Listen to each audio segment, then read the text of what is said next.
You know the feeling, right? You get a full 8 hours, maybe you even hit 9, but you still wake up feeling like you've been wrestling a bear all night. You're exhausted before your day has even started. So, what is actually going on here?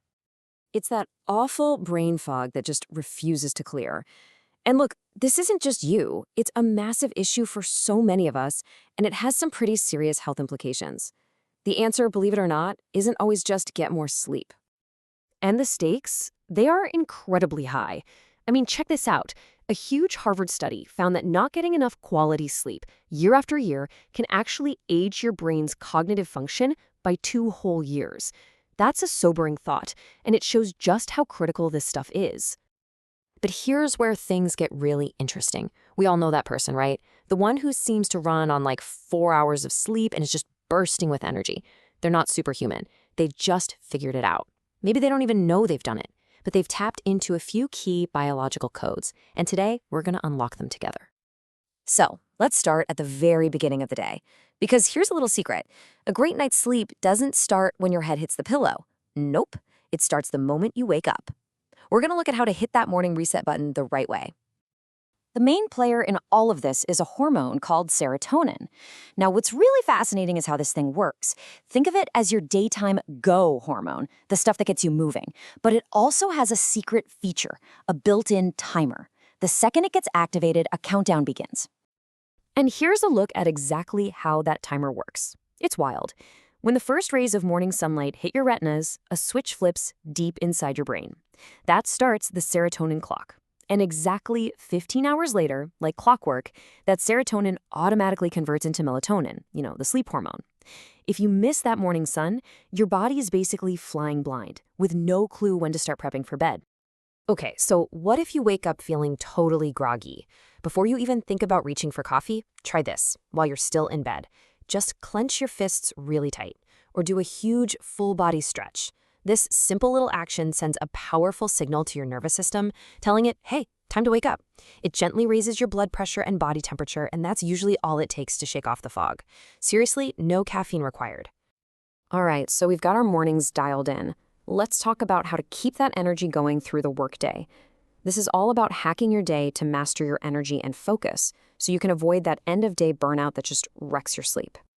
In a chaotic emergency room, doctors use a system called triage to figure out who needs help first. It's survival logic. Well, you can use the exact same logic on your to-do list. Take a look. Are you spending all your time on paper cuts, like reorganizing your inbox, while the heart attack, that critical deadline-driven project, is just sitting there? The real key here is having the guts to just give up on the hopeless tasks. Delete them. It frees up so much mental energy for what actually matters. There's this story about a famous Japanese surgeon who, before a super complex operation, mentally rehearses the 20 most important steps, like he's watching a movie. It's a technique called visualization navigation. Basically, he creates a map before he even starts. It's a difference between driving blind and having a clear route planned.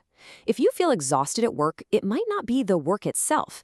It might be all the energy you're wasting just trying to figure out what to do next. Now let me ask you something. When you're really in the zone, deep in your work, what's the real cost of just one quick interruption? You probably think it's just a minute or two, right? Well, the science tells a very different story. Get this. The Japanese company Triumph actually makes everyone go into a 90-minute dead zone mode every afternoon. No calls, no meetings, nothing. Why? Because research shows the absolute limit for deep human focus is about 90 minutes. And after just one single interruption, it can take you over 20 minutes to get back into that deep flow state. Creating a 90-minute defensive barrier for yourself can be an absolute game changer for your productivity. Okay, we've won the morning. We've hacked the day. Now for the final, and maybe the most critical piece of the puzzle, the shutdown sequence.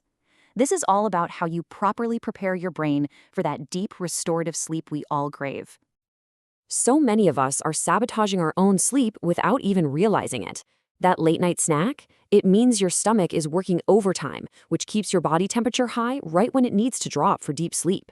And that blue light from your phone or your TV, it is literally screaming it's noon directly into your brain, stopping that melatonin from being released. So what's the solution? You have to create a powerful sleep ritual. This can be anything you want: a warm bath, listening to some calm music, maybe a little meditation. The specific action doesn't matter as much as the consistency. This repeated action becomes a powerful signal, like pressing a confirm shutdown button for your brain night after night. And the effect is honestly incredible. When you repeat this ritual enough times, your brain learns the cue. The moment it gets that signal, it starts to automatically shift into sleep mode. It just knows what to do. You start to drift off effortlessly. So, as we wrap this all up, I want to challenge you to think about sleep in a completely different way. We're always treating it like this goal we have to achieve, right? Something we chase and stress out about. But what if we've been looking at it all wrong? High-quality sleep isn't something you hunt down. It's the natural result, it's a byproduct of getting your daytime habits right. That's the whole secret. If you win the morning and you manage your day correctly, good sleep will just be there for you. It'll be a reward. So, what's the one thing to take away from all this? It's simple. Your best day and your best night's sleep, it all starts tomorrow morning, and it doesn't require some massive life change. It starts with one small, simple action. Just give yourself 5 minutes of sunlight when you wake up. Try it. See what happens.